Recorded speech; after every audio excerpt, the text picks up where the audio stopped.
Shalom. Falaremos um pouco sobre as manifestações inconscientes, como o êxtase e línguas estranhas. Eu sei que esse é um assunto meio que polêmico hoje em dia, porque há muitas manifestações conscientes em nosso meio, há muitas doutrinas sobre línguas estranhas, sobre manifestações do espírito, enfim, várias denominações, entidades, instituições, enfim, é um assunto meio que polêmico hoje em dia.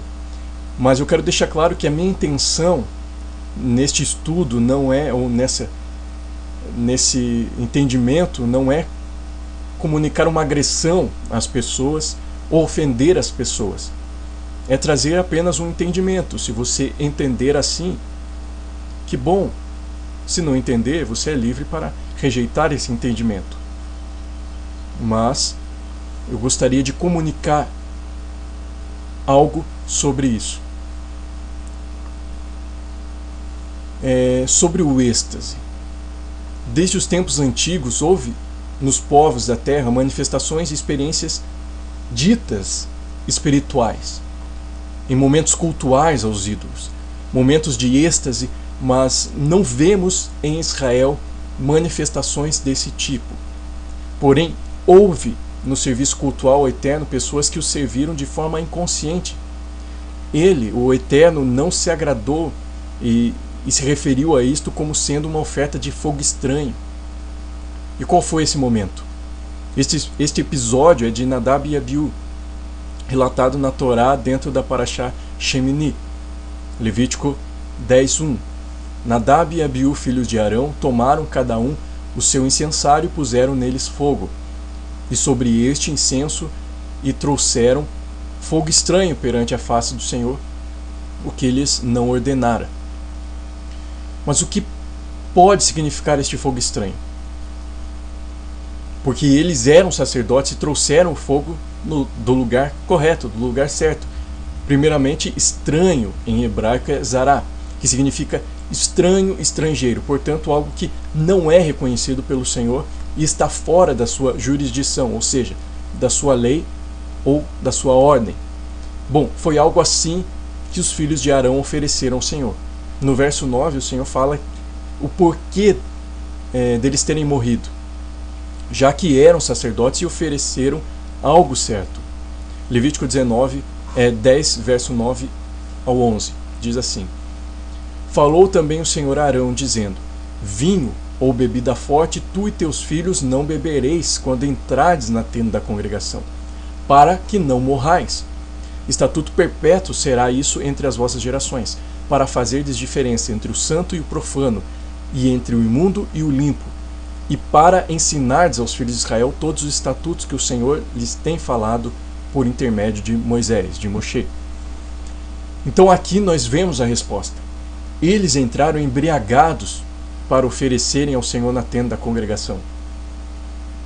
E este fato nos mostra que precisamos oferecer algo ao Senhor primeiro, não algo que queremos oferecer, mas o que Ele quer receber, segundo a sua palavra. E, em segundo, precisamos oferecer algo com consciência, pois a embriaguez tira a consciência, tira o entendimento, tira o discernimento e anula os sentidos.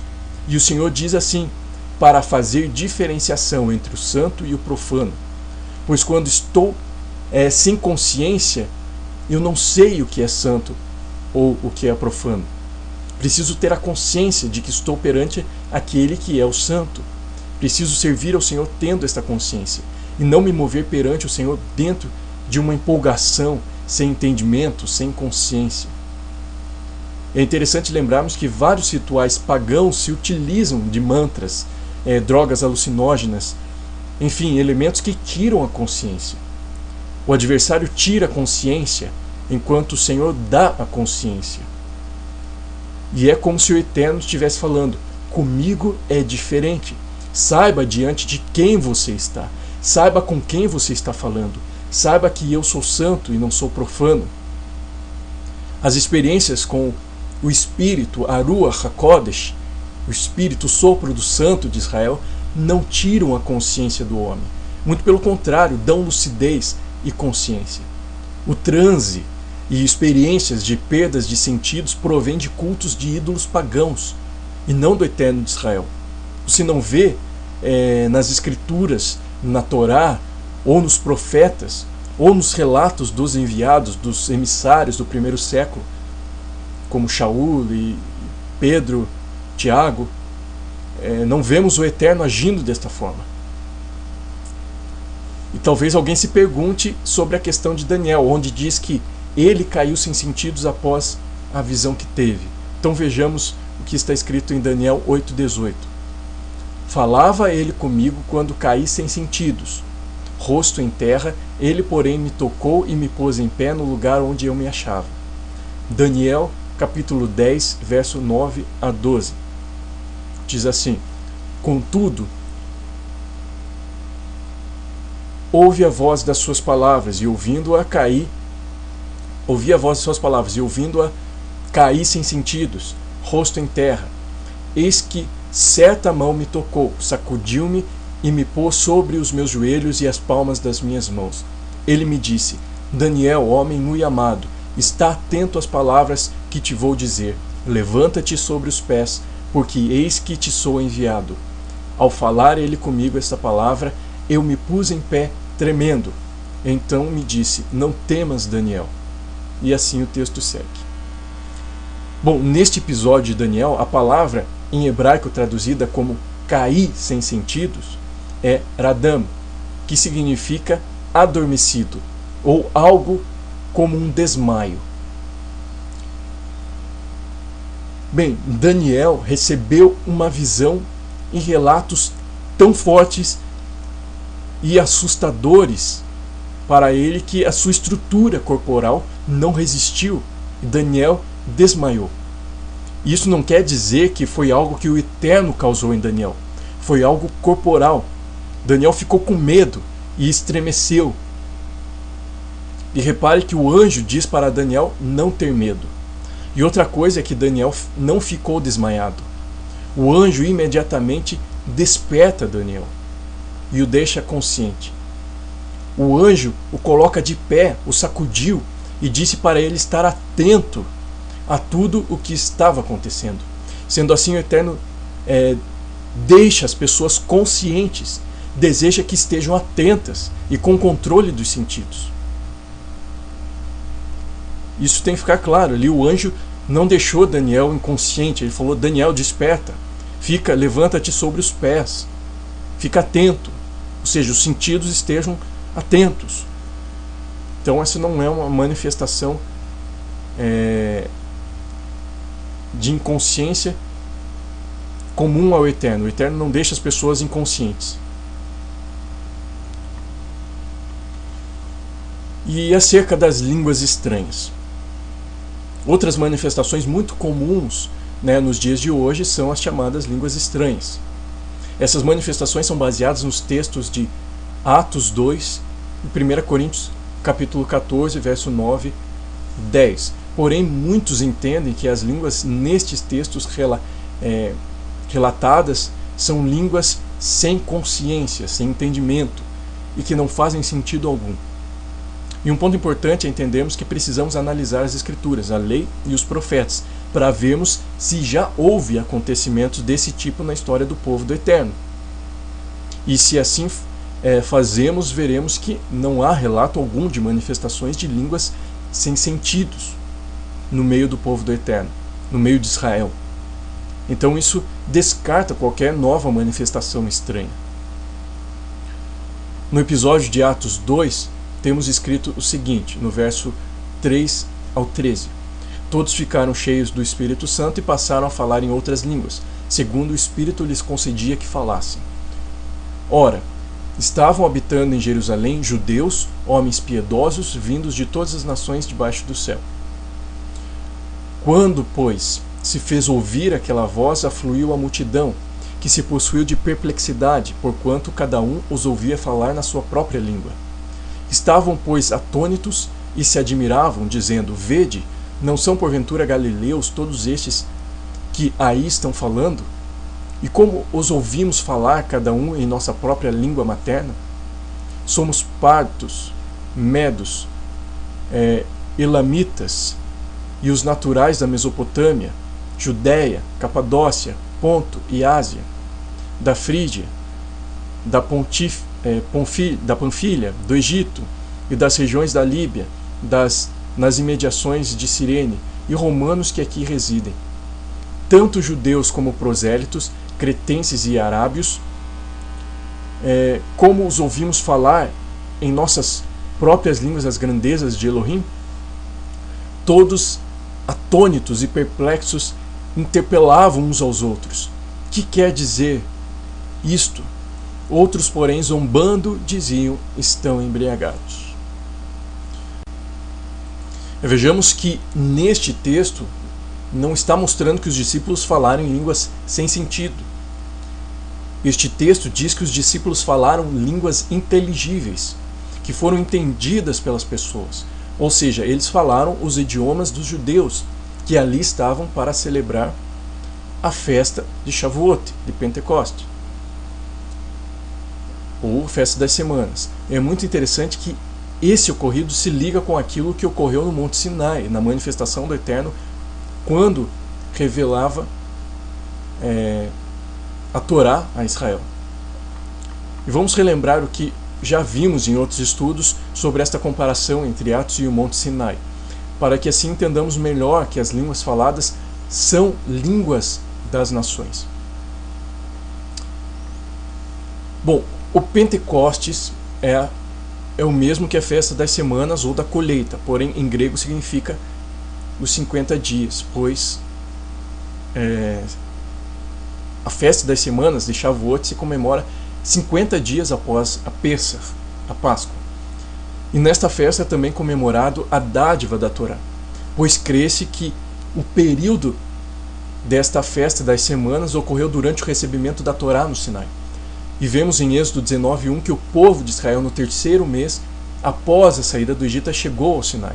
Portanto, mais ou menos durante o período da festa. Então façamos uma comparação do Sinai com esse recebimento da Torá no Sinai, após o terceiro mês que Israel saiu do Egito, com Sião, relatado em Atos. Em ambos ocorreu a festa das semanas, Pentecostes, e em ambos teve a revelação da Torá, e em Sião ela se estendeu às nações. Vamos ver a semelhança entre os versos, Êxodo 20:18 e Atos 2:1-4. Êxodo 20:18. Todo o povo presenciou os trovões e os relâmpagos e o clangor da trombeta, e o monte fumegante, e o povo observando se estremeceu e ficou de longe. Essa é a versão que nós conhecemos nas nossas Bíblias, mas no original hebraico não é bem assim.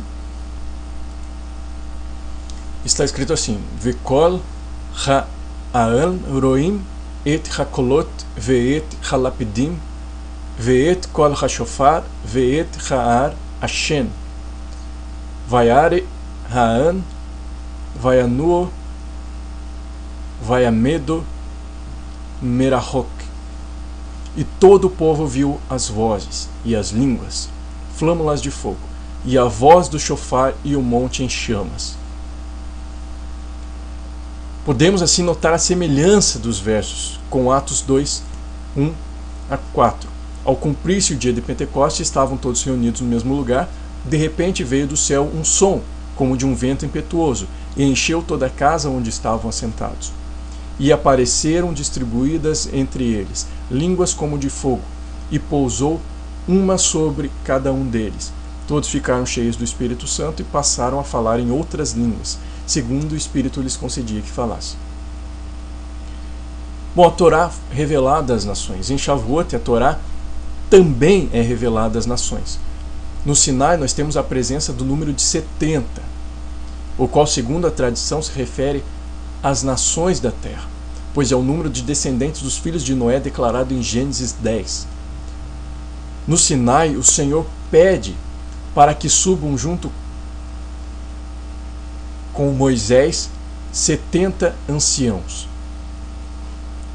Êxodo 24:1 diz assim: Disse também Elohim a Moisés: Sobe ao Senhor, tu e Arão, e Nadab e Abiú, e 70 dos anciãos de Israel, e adorai de longe. 24:9. E subiram Moisés e Arão e Nadab e Abiú e 70 dos anciãos de Israel. Portanto, no momento da entrega da Torá, da lei do Senhor, estavam presentes 70 anciãos.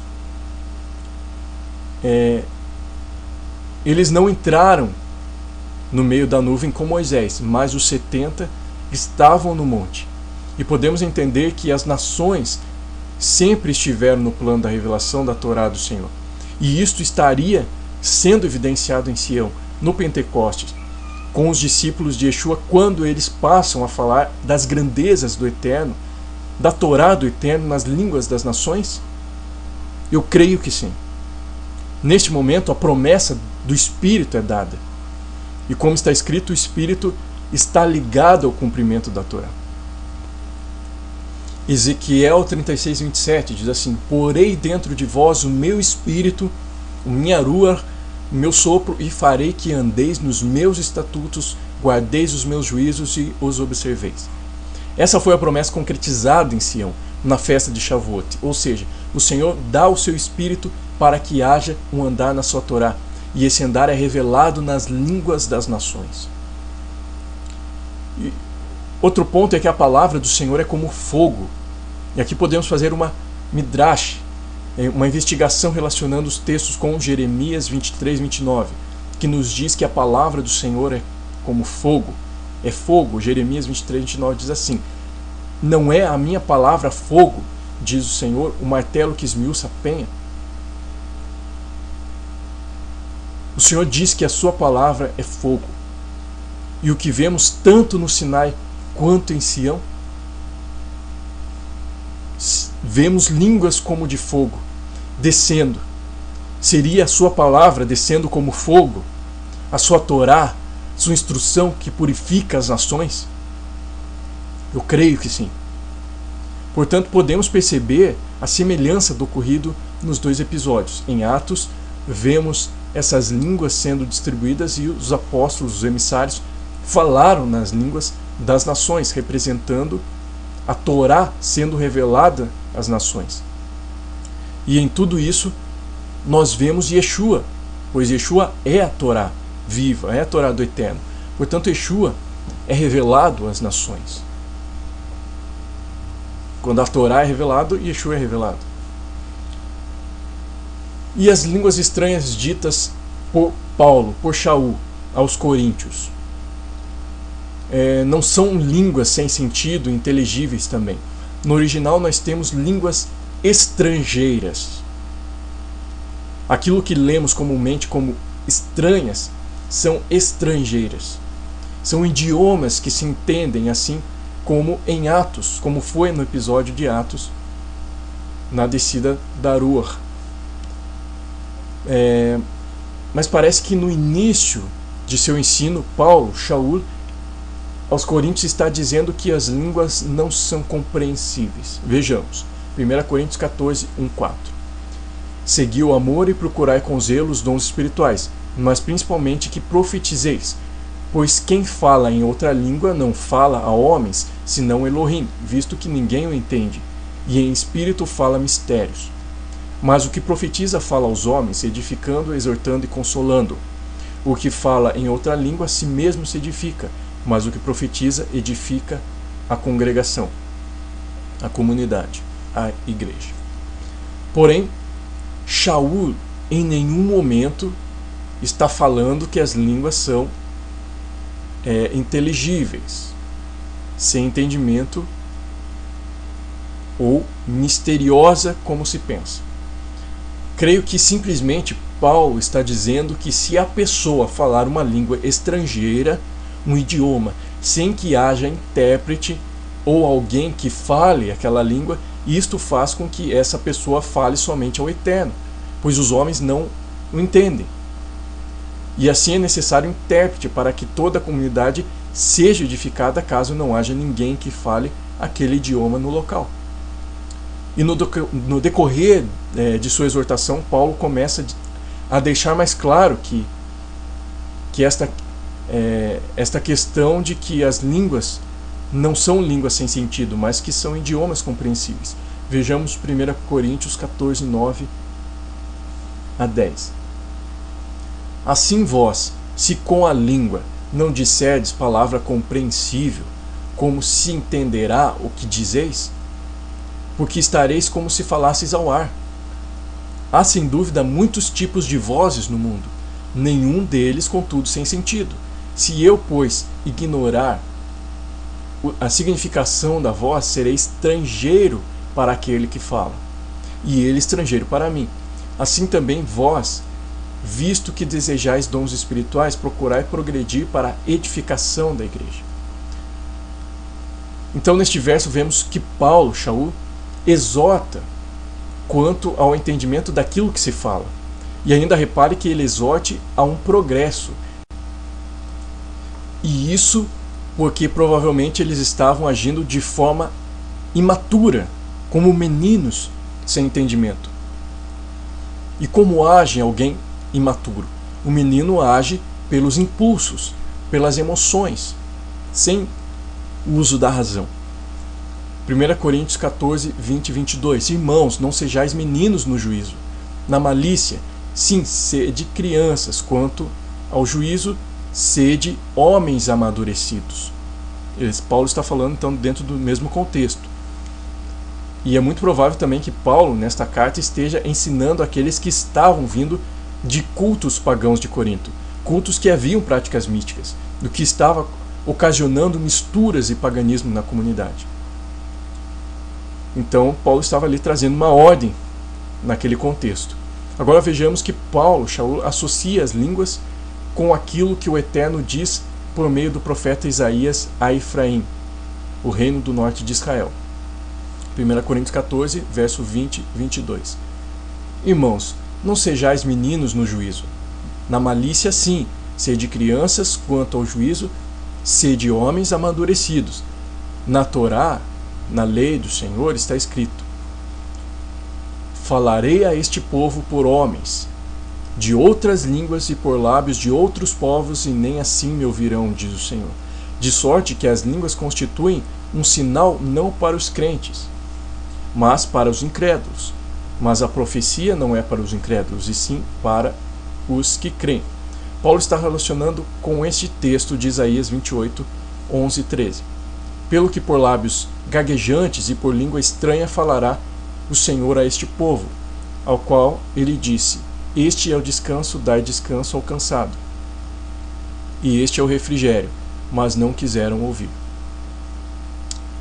Nesta palavra declarada pelo Eterno Isaías, o Eterno está falando sobre línguas estrangeiras, ou seja, idiomas. Portanto, dom de línguas são idiomas que se entendem e que têm por intuito revelar a Torá nas línguas das nações, e que no meio de uma comunidade deve-se ter intérprete caso não haja alguém que fale este idioma. E se não houver intérprete e nem alguém que entenda o idioma, deve-se ficar calado ou falar somente com o Eterno. Bom, então aqui está compartilhado este entendimento, que o Eterno conduza cada um à verdade e que cada um entre na condução do Eterno à verdade pelo seu Espírito. Shalom.